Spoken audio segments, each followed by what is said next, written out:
Management of diabetes mellitus. Prevention and control. Prevention और हम control कैसे करेंगे डायबिटीज मेलाइटस का? Prevention is depends upon 3 factors. 3 factors पर इसका प्रिवेंशन डिपेंड करता है। डाइटरी मैनेजमेंट, डाइट हम मैनेज करेंगे, एक्सरसाइज, इंसुलिन थेरेपी। इन 3 फैक्टर्स के थ्रू हम डायबिटीज़ को प्रिवेंट कर सकते हैं, कंट्रोल कर सकते हैं। Specific outline diet 1800 kilo joule और 2100 कैलोरी पेशेंट को हम डाइट प्रोवाइड करेंगे। न्यूट्रिशनल मैनेजमेंट करेंगे, एक्सरसाइज पेशेंट का करने के लिए बोलेंगे, मॉनिटरिंग करेंगे, फार्माकोलॉजिकल थेरेपी देंगे, एजुकेशन देंगे। इसके थ्रू हम पेशेंट का डायबिटीज़ प्रिवेंट कर सकते हैं और उसको हम कंट्रोल कर सकते हैं। Now management. First of all, pharmacological management of diabetes mellitus. Insulin injection should be given according to blood sugar level. Patient के ब्लड शुगर लेवल के अकॉर्डिंग इंसुलिन को हम एडमिनिस्टर करेंगे। It should be given before meal, और इसको meal से पहले देना है। Half an hours in 3 times a day. Insulin को मील के आधे घंटे पहले देना है और दिन में 3 बार देना है, और यह है अकॉर्डिंग टू पेशेंट के ब्लड शुगर लेवल हमें इंसुलिन इंजेक्शन देना है। And the second one is hypoglycemic drugs. Hypoglycemic drugs देंगे पेशेंट को, pioglitazone, hydrochloride, metformin, biguanides, glipizide second generation, sulfonylureas. These are the pharmacological management to manage diabetes mellitus. Now, dietary management. Sufficient quantity of diet is a very necessary with satisfy to appetite. About 1/2 energy should be get from carbohydrate, 1/2 carbohydrate देंगे, and 1/3 energy get from fat, and 15 to 20% from protein. Meal should be taken at a regular time, और meet को हमेशा regular time पे देना। If meal will be late, it may cause hypoglycemic attack. अगर मील late हुआ तो उसकी वजह से हाइपोग्लाइसेमिक अटैक आ सकते हैं, मीन्स कि पेशेंट का ब्लड शुगर लेवल लो हो सकता है। Total calorie 8800 kilo joule should be given. Distribution of diet according to calorie. 304 gram carbohydrate, 5060 kilo joule 55%, 78 gram protein, 1300 kilo joule 15%, 25 gram fat, saturated fat 920 kilo joule, remaining fat 48 gram, remaining fat 1840 kilo joule, and 2180 calorie. Total जो रहेगा 9120 kilo joule हम patient को calorie provide करेंगे।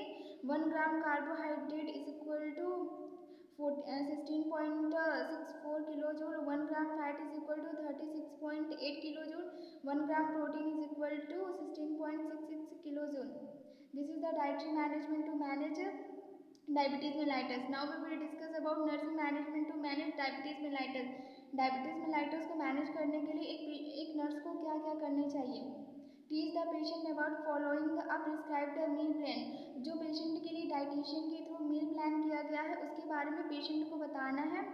It will help the patient maintain stable blood glucose level, और इसके through patient का blood glucose level stable रहेगा, maintain रहेगा। And the second one is assess patients for cognitive and sensory impairment. Patient को cognitive और sensory function देखेंगे, उनमें कितना इम्पेयरमेंट हुआ है इस चीज़ को देखेंगे, मॉनिटर करेंगे। दैट में interfere with the ability to accurately administer insulin, और ये जो रहेगा इंसुलिन थेरेपी को एडमिनिस्टर करने में हमारी हेल्प करेगा कि एक्यूरेट हम इंसुलिन थेरेपी को एडमिनिस्टर करें। Demonstrate and examine thoroughly the procedure for insulin self injection, और हमें डेमोन्स्ट्रेट करना है और पेशेंट को एक्सप्लेन करना है सेल्फ इंसुलिन इंजेक्शन एडमिनिस्टर करने के लिए, कि पेशेंट खुद से सेल्फ इंसुलिन इंजेक्शन अपने लगा ले। इसके लिए पेशेंट को डेमोन्स्ट्रेट करना है और एक्सप्लेन करना है।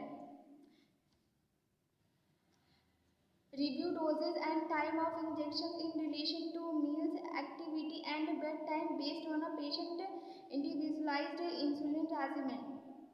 Instruct importance of a routine daily examination of feet and proper foot care. Patient को बोलना है कि वो डेली अपने फीट का एग्जामिनेशन करे और अपने फुट की प्रॉपर वो केयर करे।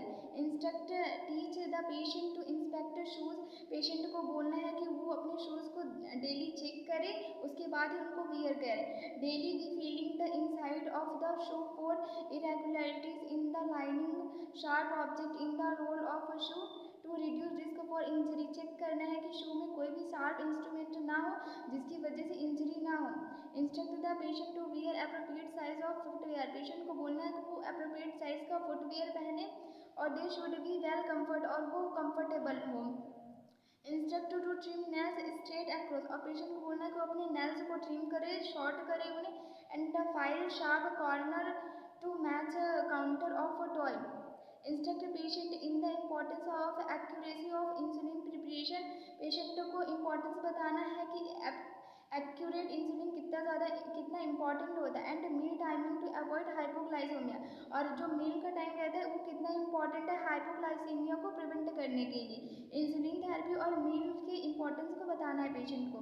Explain the importance of exercise in maintaining और रिड्यूस वेट, एक्सरसाइज की इंपॉर्टेंस को बताना है।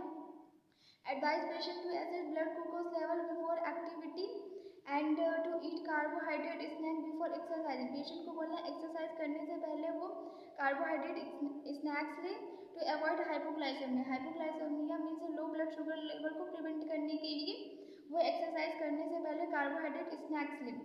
Teach patient about taking prescribed medication, patient को बताना कि जो उसे मेडिसिन प्रिस्क्राइब की गई है कैसे लेना है।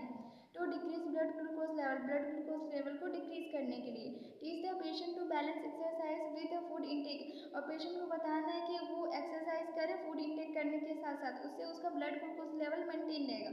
Exercise balance glucose level by facilitating uptake of glucose into cells as a speed and relax for skin temperature, skin के टेम्परेचर को एसेस करना है। सेंसेशन सॉफ्ट टिश्यू में इंजरी तो नहीं है, इसको एसेस करना है। Corns calluses dryness, hair distribution, pulses and deep tendon reflexes, इन सब में एसेस करना है। Maintain skin integrity while protecting feet from breakdown, skin की इंटेग्रिटी को मेंटेन करके रखना है। Advice patient who smokes to stop smoking, patient को बोलना स्मोकिंग नहीं करना और रिड्यूस इफ पॉसिबल, और जहाँ तक पॉसिबल हो सके वो इसको कम करे। टू रिड्यूस वैसोकंस्ट्रिक्शन, क्योंकि स्मोकिंग करने की वजह से वैसोकंस्ट्रिक्शन होता है। And promote peripheral blood flow, अगर वो स्मोकिंग नहीं करेंगे तो वैसोकंस्ट्रिक्शन नहीं होगा और पेरिफेरल ब्लड फ्लो नॉर्मल होगा। These are all about diabetes mellitus. Thank you.